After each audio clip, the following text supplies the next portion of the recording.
Bienvenue sur Force Vitale, je suis Alex. J'ai interviewé des personnes revenues de la mort. Elles avaient toutes le même message. Toutes semblaient dire la même chose.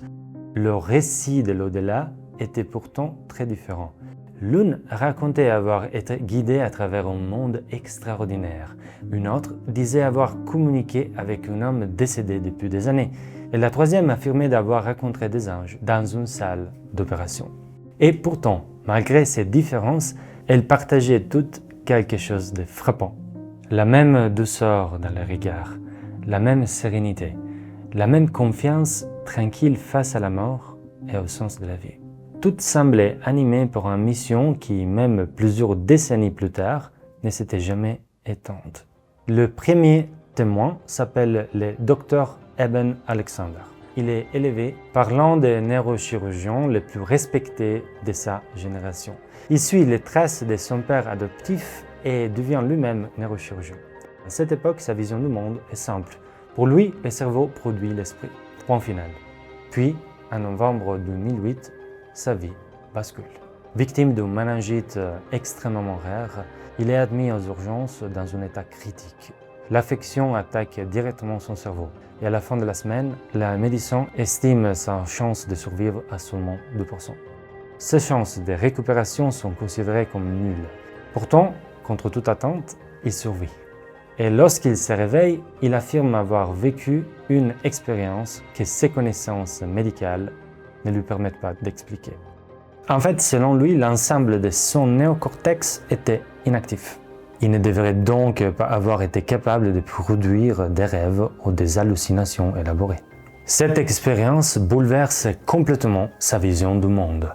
Faites attention à votre croyance, dira-t-il plus tard. Selon lui, la vie humaine ne se limite pas à la matière et la conscience pourrait survivre à la mort. Une autre histoire m'a particulièrement marqué, celle de Bubba Herrick. À 19 ans, il est lanceur de baseball et semble promis à une carrière professionnelle. Rien ne laisse présager que sa vie va basculer. La veille d'une intervention chirurgicale, pourtant considérée comme routinière, une infirmière lui demande s'il souffre d'allergies pouvant compliquer l'opération. Il répond que non. Et pourtant, en quittant l'hôpital, il ressent une étrange inquiétude qu'il ne parvient pas à expliquer. Le lendemain matin, une réaction à l'anesthésie provoque un arrêt cardiaque. Son corps cesse de battre. Sur la table d'opération, il est déclaré mort. Il voit défiler chaque instant de son existence. La première fois qu'il tient une balle de baseball, ses réussites scolaires, les moments importants de son enfance, mais aussi chaque occasion manquait de dire « je t'aime ». Chaque occasion manquait de demander pardon. Puis, il prononce une phrase qui m'a profondément marqué. « Je suis mort rempli de regrets ». Une présence s'approche et lui offre une seconde chance. À une seule condition, la prochaine fois que tu mourras, tout devra être prêt. Après son retour, il contacte toutes les personnes qu'il estime avoir blessées. Il veut réparer ce qui peut encore l'être. Je me suis assuré de réparer tous les torts que je pouvais réparer, explique-t-il. Ces paroles m'ont fait réfléchir, car en l'écoutant raconter cette revue de vie, un souvenir personnel est remonté à la surface. Je n'ai jamais vécu d'expérience de mort imminente, mais lorsque j'étais adolescent, il m'est arrivé quelque chose qui m'a toujours intrigué.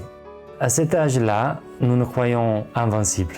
Nous admirons ces grimpeurs capables d'escalader des falaises sans corps ni protection. Nous voulons les imiter, sans expérience, sans préparation, sans mesurer réellement les dangers. Un jour, avec plusieurs amis, nous avons décidé d'escalader une falaise. L'un d'eux s'est trouvé plusieurs mètres au-dessus de moi. J'ai progressé au milieu de la paroi lorsque mon pied a soudainement glissé. Je suis tombé. Je devais être à une hauteur plus ou moins de 5 ou 6 mètres, je pense. Je me souviens encore avoir vu mon ami passer à côté de moi alors que j'ai chuté à toute vitesse. Et pourtant, dans mon souvenir, le temps semblait être ralenti. Et c'est alors que quelque chose d'étrange s'est produit. En fait, devant mes yeux, on commençait à défiler des images. Mais pas de grandes images comme dans un écran. Des petites images, des fragments de souvenirs. Mon enfance, ma famille, des moments heureux. Je ne peux pas dire exactement lesquels aujourd'hui, mais je suis certain de l'avoir vu. Et ils défilaient les uns après les autres jusqu'au moment de l'impact. Puis ma chute s'est arrêtée brutalement. Je me suis écrasé sur le sol. Je pense encore aujourd'hui qu'un buisson m'a probablement sauvé la vie. Lorsque j'ai rouvert les yeux, je n'avais qu'une seule peur, ne plus pouvoir marcher. Puis j'ai essayé de bouger et mes jambes ont répondu. Mes bras aussi. Et mes amis ont accouru, paniqués. Et contre toute attente, je m'en suis sorti. Nous apprenons rarement sans tomber. Nous tombons, nous nous relevons et nous essayons de faire mieux la fois suivante. Parce que tant que nous sommes encore en vie, nous avons une nouvelle chance. Cette idée allait réapparaître dans le témoignage suivant, celui de Tricia Barker. En 1995, un conducteur percute son véhicule. Son dos est brisé en 3 endroits. La situation est critique. Les formulaires de consentement qu'on lui présente mentionnent un risque de décès de 17%. Sans autre option, elle signe. Sur la table d'opération, elle commence à compter à rebours à partir de 100. Puis, soudainement, quelque chose se produit. Selon son récit, la conscience quitte son corps. Elle observe l'intervention depuis le plafond de la salle d'opération.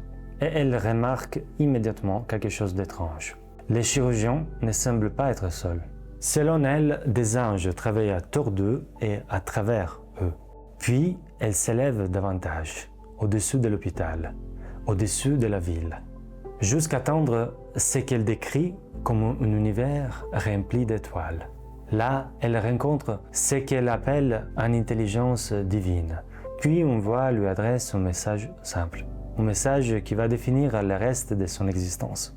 Tu vas retourner là-bas et tu vas enseigner. Avant son accident, Tricia était une étudiante agnostique. Quelques années auparavant, elle avait même tenté de mettre fin à ses jours. Et après son expérience, elle retourne à l'université. Elle termine ses études et puis devient enseignante. 30 ans plus tard, elle enseigne toujours. Et selon elle, ce qu'elle a rapporté de cette expérience est une mission, une vocation. J'étais un produit de cette culture, expliquait-elle. Je pensais que l'argent, le succès, la maison, les voitures étaient les choses les plus importantes. Puis j'ai compris que ce qui compte réellement, c'est la manière dont nous traitons les autres.